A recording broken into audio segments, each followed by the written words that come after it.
А сега на линк имаме нашата колешка Јована. Таа разговара со еден наш познат писател во врска со одобрените проекти за литература од страна на Министерството за култура. Јована?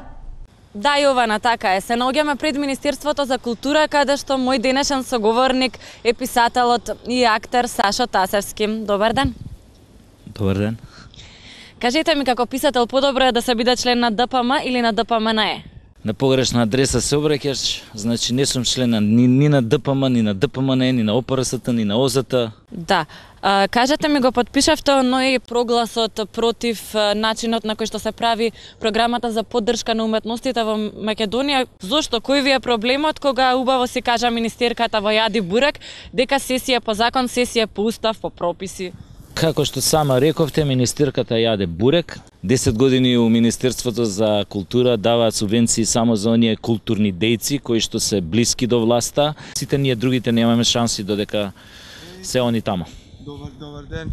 Добар ден. Телевизија Сашо Тасевски, драго ми е, Дарко сум јас. Дарко поетот. Да, овие снимате ова за програмава, за од Министерство. Снимаме, да.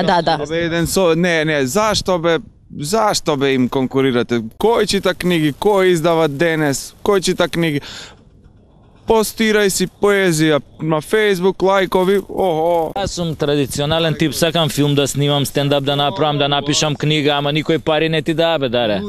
YouTube, златен YouTube, си се снимаш, постираш. Даре, ти си директ да одиш сега за Министерство за труд и социјала, ја да ти кажам. Зашто? Затоа што пишеш по социјални мрежи, ете за тоа. Ај сега, прошетај таму малце. Се извинуваме на овој спонтан упат на граѓанин во ова наше вклучување во живо. Се надевам дека не го кренавме притисокот на министерката. Ти благодарам, Јована. Ти качев притисок, извини. Не, воопшто не, таман работа нема зошто.